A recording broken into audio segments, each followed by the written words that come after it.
मुखारविंद से, ना अपने मुख्यमंत्री जी के मुखारविंद से सहानुभूति के, सहायता की छोड़िए, सहानुभूति के भी दो शब्द नहीं सुने। खैर, उन लकर सुंगवों की बात बिहार की जनता समझती है।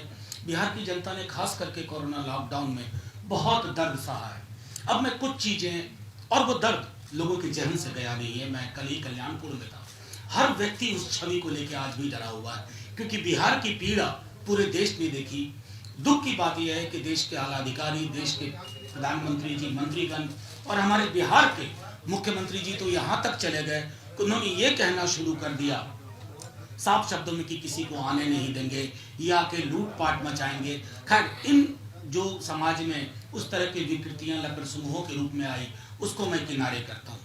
2018 अप्रैल के महीने में माननीय प्रधानमंत्री जी के अंदर नीति आयोग है, उसके सीईओ अमिताभ कांत जी ने कहा कि बिहार और बिहारियों की वजह से देश पिछड़ा हुआ है, यानी बिहारी देश को पिछड़ा रखे हुए हैं। हमारे दल की ओर से मैंने 25 अप्रैल 18 को ये चिट्ठी लिखी थी माननीय प्रधानमंत्री जी से कि माननीय प्रधानमंत्री जी, बिहारियों का अपमान आपके सीईओ नीति आयोग के कर रहे हैं।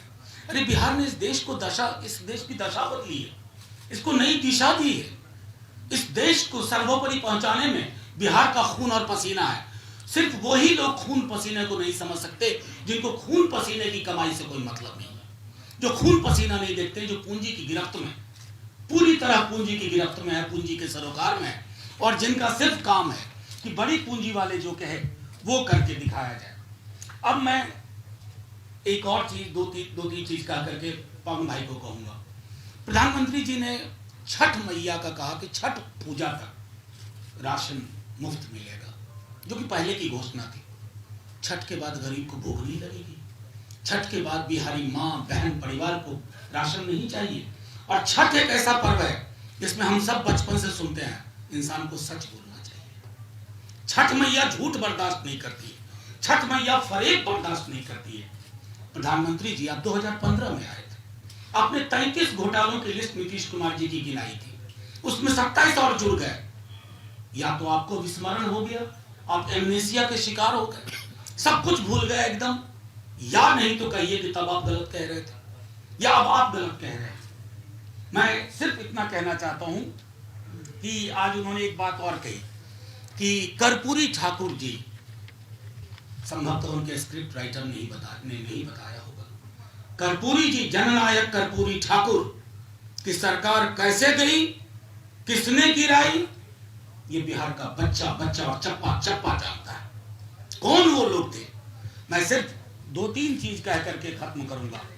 माननीय प्रधानमंत्री जी, नेता प्रतिपक्ष तेजस्वी महागठबंधन के मुख्यमंत्री पद के उम्मीदवार के तौर पर 10 लाख नौकरी 10 तारीख से उसकी प्रक्रिया की शुरुआत की बात कर चुके हैं। या तो आप कहिए कि आप 12 लाख सरकारी नौकरी देंगे, या पीठ थपथपाइए कि पहली बार इस देश में चुनाव बीते कुछ वर्षों में नौकरी पर बात हो रही है। आपकी उस पर चुप्पी बताती है कि रोजगार से आपका कोई ताल्लुक नहीं है। दूसरी चीज, ऐसा क्यों है माननीय प्रधानमंत्री जी कि बिहार बेरोजगारी का एपी सेंटर है, 46.6%। आपके पूरे विजन में आज मैंने कुछ नहीं सुना। मुआफी के साथ कहता हूं, बिहार इंतजार कर रहा था। आप कहेंगे कि विशेष राज्य का पैकेज बिहार पिछड़ा है। आपके अमिताभ कांत जी ने कहा कि बिहार के पिछड़ेपन की वजह से देश पिछड़ा हुआ है। तो प्रधानमंत्री जी, आज विशेष राज्य के पैकेज में ये कोताही क्यों, ये कंजूसी क्यों? बिहार सिर्फ वोट बैंक नहीं है, बिहारी सिर्फ वोट पैदा करने की मशीन नहीं है। बिहारी स्पंदन के साथ इंसान है, समूह है, परिवार है, चाहे किसी जाति का हो, किसी धर्म का हो। आपने हर उस बिहारी के एस्पिरेशन पर, उसकी आकांक्षाओं पर आज कुठाराघात किया, क्योंकि 10 लाख नौकरी का सवाल आपकी बातों से गायब था, संविदा कर्मियों का सवाल आपकी बातों से गायब था, समान काम का समान वेतन आपकी बातों से गायब था। क्यों? जिंदगी किस चीज पे चलेगी? थाली छोटी होती जाए और लोग फिर भी आपके ऑर्केस्ट्रा में शामिल होकर के तुर ही बजाएं, वो नहीं बिहार को मंजूर है। बिहार को एक सकारात्मक सोच वाली सरकार चाहिए। नेता प्रतिपक्ष ने सुबह कहा था कि कुपोषण को लेकर के नजरिया, अब बिहार की हालत देख लीजिए। कुपोषण में नीति आयोग का एक भी आंकड़ा, खुद माननीय प्रधानमंत्री जी के मातहत काम करने वाला नीति आयोग, उसमें किसी भी मानव सूचकांक के आंकड़े में बिहार कहीं भी उचले पायदान पे क्यों नहीं है? और माननीय प्रधानमंत्री जी, ये आंकड़े विपक्ष ने नहीं पैदा किए, ये आंकड़े आपके नीति आयोग ने पैदा किए हैं, ये आंकड़े आपके 15 वर्षों की शासन की असफलता की निशानी है, ये आंकड़े सुशासन के नाम पे करारा तमाचा है। जब आप बात करते हैं मुजफ्फरपुर की बच्चियों के बारे में, बात नहीं की, बड़ी बड़ी बात कर रहे थे आप, पुराने इतिहास का बासी पन्ना आप पलट रहे थे, ना भविष्य की बात कर रहे थे, न वर्तमान की बात कर रहे थे। नेता प्रतिपक्ष और हमारा पूरा गठबंधन एक प्रगतिशील विचार के साथ जा रहा है।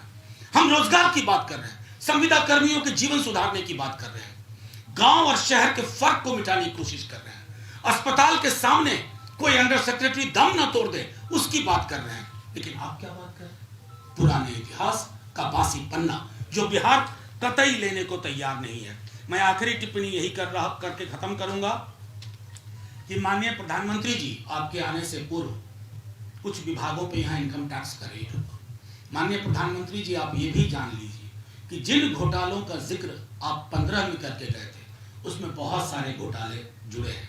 आपकी राजनीतिक मजबूरियां हो सकती हैं, आज मंच पे वो साथ बैठे हैं, मैं कैसे सच बोल दूं, लेकिन आपकी नैतिक मजबूरी ये नहीं होनी चाहिए। आप देश के प्रधानमंत्री हैं। हम बिहार में चुनाव जीतने के बाद आप फिर भी प्रधानमंत्री रहेंगे।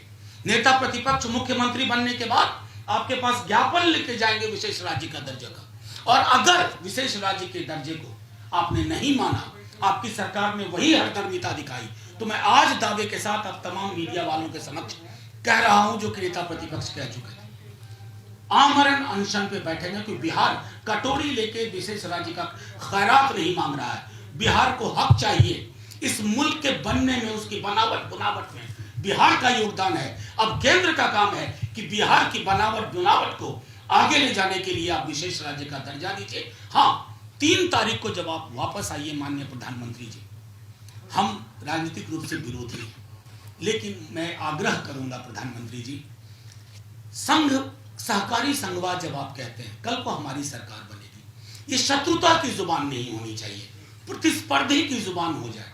और कल तक जब हम मिले ना, तो ये ना याद हो कि आपने कैसी कैसी बातें कही थी, और जो कि मैं समझता हूं चुनाव की हीट में आप बोल गए होंगे। आप भी जब बैठेंगे तो आपको लगेगा कि जब बिहार एक तरह से सोच रहा है, हर जाति की दीवार टूट रही है, लोग एक साझा सरोकार के साथ आगे बढ़ रहे हैं, तो बिहार को जो विजन चाहिए 3 तारीख को जब आए, तो उस विजन के लिए आप विशेष राज्य की बात करें।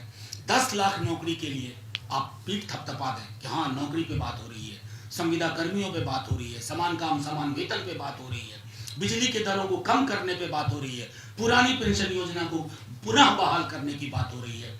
ये सब अपेक्षाएं हमारे प्रधानमंत्री जी से हैं। और जो 11 सवाल नेता प्रतिपक्ष ने पूछे थे, अभी आपके पास 2 दिन का वक्त है माननीय प्रधानमंत्री जी, 3 को आइए, उन सवालों का जवाब बिहार की जनता आपसे सुनना चाहती है। शुक्रिया। धन्यवाद मनोज भाई।